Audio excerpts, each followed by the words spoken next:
musíme naozaj bojovať za rozvoj toho športu.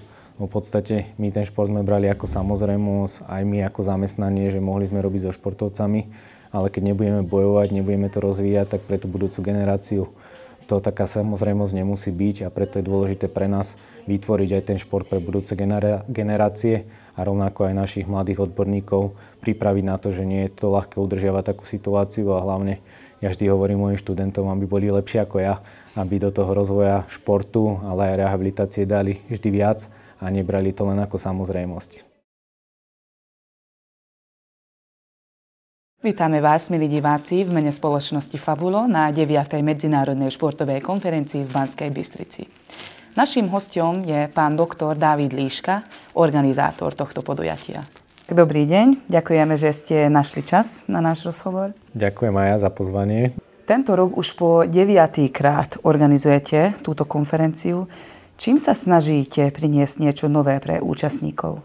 V podstate každý rok sa snažíme niečo aktualizovať, ale zároveň ten koncept je vždy taký podobný, že spájať tých športových odborníkov, stále raziť multidisciplinárny prístup a pomáhať nájsť tú cestu odborníkov k sebe. A vlastne každý rok to zakladáme na tomto a potom to aktualizujeme o rôzne aktuálne problematiky, tak aby sme dokázali pomôcť aj vrcholovému športu, aj pohybu v medicíne a podobne. Podľa čoho ste vyberali prednášajúcich? Prednášajúcich vyberám vždycky ja, samozrejme s kolegami a sú to vždycky takí ľudia, čo dávajú niečo viac tomu oboru, ktorý vyštudovali a snažia sa ho rozvíjať a vlastne, ako som povedal, dávajú do toho takéto srdce a to je vždycky pre mňa najviac, keď v podstate ten odborník, ktorý niečo vyštuduje, nezostane len na tej línii toho, čo sa naučil, ale rozvíja ten svoj obor budúcnosti, aj vedecky, aj odborne a preto takto vyberám tých prednášajúcich.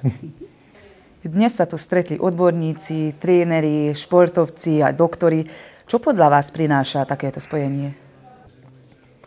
Ten spoločný záujem o šport, čiže každý človek, čo chce niečo rozvinúť, zlepšiť, tak si nájde tu na cestu a chce počuť tých svojich odborníkov, ktorí sú to v oblasti a to je také niečo, čo sa nám darí prilákať tých ľudí. Tento rok ich bolo okolo 430, niekedy máme aj cez 500 ľudí, tak sme naozaj radi, že stále sa nám to drží takto, že na vysokých číslach a sme naozaj vďační každému účastníkovi tejto konferencie, čo prišiel. V posledných rokoch rastie záujem o regeneráciu a zdravý tréning. Prečo je podľa vás táto téma dnes taká aktuálna? Je aktuálna preto, lebo ako som aj dneska hovoril, že v podstate princíp každého moderného kondičného tréningu je nezraniť sa. Ako náhle sa ten športovec zraní, tak klesá výkonnosť a stráca aj ten čas, čo by natrénoval ďalšie veci, ktoré potrebuje na to, aby superil s ostatnými. Čiže to, aby ten človek bol zdravý, aby mohol absolvovať kopec tréningov. Kopec tréningovej intenzity sa javia ako kľúčový faktor, preto si myslím, že v podstate aj tieto témy ako rehabilitácia, regenerácia v športe majú obrovský význam. Z pohľadu športovej vedy, aký je podľa vás najväčší problém, s ktorým sa dnes športovci stretávajú, napríklad pri regenerácii alebo prevencii zranení?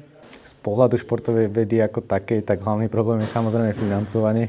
Čiže to financovanie tej reálnej vedy by mohlo byť lepšie. A čo sa týka tých športovcov, tak v podstate nie je to nikdy iba jeden problém, ale väčšinou je to viacero problémov, na ktorých v podstate stávame. To znamená, nikdy nedávame na taký piedestál, že iba niečo je dôležité, ale vždycky je tam taká multidisciplinárna spolupráca, čiže kvalita spánku, psychológia, regenerácia, rehabilitácia a samozrejme kondičný a špecializovaný tréning. A vlastne to je takou myšlienkou spojiť to do jedného celku, aby tie výsledky boli o to lepšie. Aký názor máte? Aký význam majú fyzioterapeutické a regeneračné pomôcky v každodennom tréningu športovcov? V tom tréningu asi nie je veľký, ale ten fyzioterapeut každý má v podstate nejaké pomôcky, ktoré využíva a potom zvyšujú efektivitu jednotlivých manuálnych techník, pasívnych techník, čiže v podstate tá pomôcka má určite nejaký význam.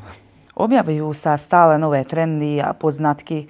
Čo vás v športovej medicíne alebo fyzioterapii v poslednom čase najviac zaujalo? Stále sa objaví nejaký v úvodzovkách modný trend, čo všetci chcú dodržiavať. Ja modné trendy nemám rád, to znamená, ja aj keď mám prečítaných strašne moc štúdií, verím v tom, že by som mal vedieť oveľa viac, tak vždy sa snažím vedieť čo najviac o tých športových zraneniach. Dal som si aj taký cieľ, že opísať všetky. Myslím si, že sa mi to nikdy nepodarí, ale je dobré niekedy si dávať nereálne ciele. Takže z tohto pohľadu tie vedomosti sú určite dôležité a človek by mal stávať na nejakom základe. To znamená, keď verí určitému systému, ktorý mu funguje, tak na to aplikovať v podstate nejaké moderné postupy, ktoré sú určite efektívne, ale proste ten človek nemôže robiť niečo, v zápätí zmeniť celý systém a tvrdiť, že to je to najlepšie. Čiže za mňa ten základ, ktorý je založený na vedomostiach, na skúsenostiach, je takou najlepšou kombináciou. Dnes sa veľa hovorí aj o rovnováhe, nie len fyzickej, ale aj psychickej. Ako to vidíte vy? No, tak myslím si, že ten športový psychológ, čo v podstate zaštiťuje tú psychickú stránku, je dôležitý člen toho tímu. A napríklad my často testujeme psychologické faktory aj pri náročných zraneniach. To znamená, snažíme sa identifikovať, či ten pacient, ten športovec je taký, že si verí, alebo naopak sa veľmi bojí, alebo to vyhodnocuje všetko tak reálne. Čiže ten psychologický stav je veľmi dôležitou súčasťou, preto v podstate aj viacero moderných liečebných procesov v medicíne má taký, že biopsychosociálny aspekt, ktorý vždycky hodnotí ten psychologický stav toho daného človeka. Nie len v podstate to, že je chorý, ale hodnotí aj tú celú dynamiku toho procesu, že preto to vzniklo. Čiže tá psychologická stránka je veľmi dôležitá a často potlačaná aj v tom športe. Čiže za mňa je to bod, ktorý určite treba rozvinúť. Aký je váš názor? Trénujeme dnes zdravšie než pred, 10, 20 rokmi? Trénujeme inak. To znamená, pred tými 20 rokmi trénovalo oveľa viac športovcov, oveľa viac populácie, ktorí sa možno nestali ani športovcami, ale ten šport robili preto, v podstate, lebo nebolo robiť čo iné a malo to taký v odzvukách väčší drive.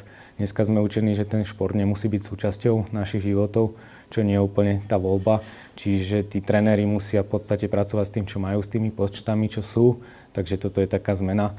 Ale také špecifické, že ako sa trénuje teraz, predtým, ktoré bolo výhodnejšie, aké sú názory, tak to je skôr taká otázka na športového trénera konkrétnejšieho.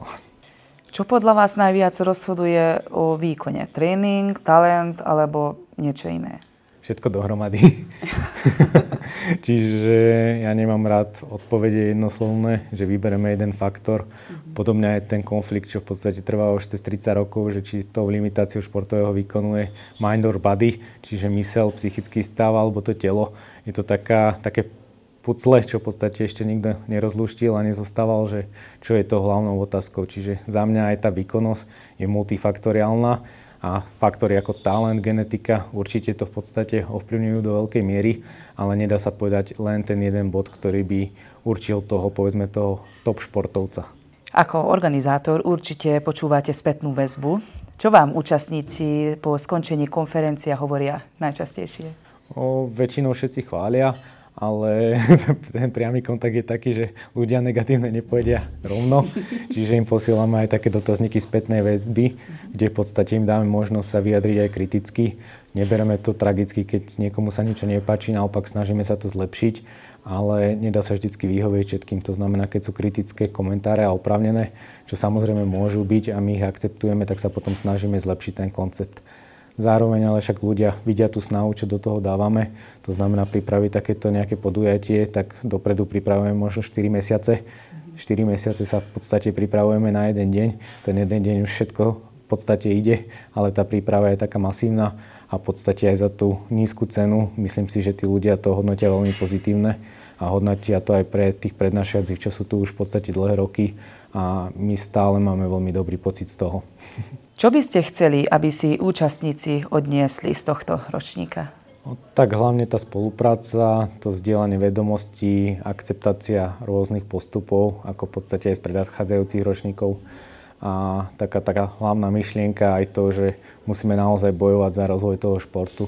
V podstate my ten šport sme brali ako samozrejmosť, aj my ako zamestnanie, že mohli sme robiť so športovcami, ale keď nebudeme bojovať, nebudeme to rozvíjať, tak pre tú budúcu generáciu to taká samozrejmosť nemusí byť a preto je dôležité pre nás vytvoriť aj ten šport pre budúce generácie a rovnako aj našich mladých odborníkov pripraviť na to, že nie je to ľahké udržiavať takú situáciu a hlavne ja vždy hovorím mojim študentom, aby boli lepšie ako ja, aby do toho rozvoja športu, ale aj rehabilitácie dali vždy viac a nebrali to len ako samozrejmosť. Aké ďalšie plány máte do budúcnosti? Ja mám momentálne troška aj osobné problémy, to znamená, snažím sa neplánovať si toho veľa. Ale čo sa týka konferencií, tak chystáme druhý ročník Interrehab. V podstate to je podujatie, na ktorom Fabulo bolo aj predtým a sme tomu veľmi radi. A rovnako budeme chystať aj 10. medzinárodnú športovú konferenciu, čo sa približne uskutoční o rok. Niekedy si to tak povieme, že je to až o rok, ale v podstate, ja keď som dneska prednášal, tak som mal pocit, že predchádzajúci ročník bol včera a toto je iba pokračovanie, tak ten čas naozaj rýchlo letí. Tak tieto podujatia v podstate určite chceme udržať. Dobre, ďakujeme veľmi. Ďakujem aj ja.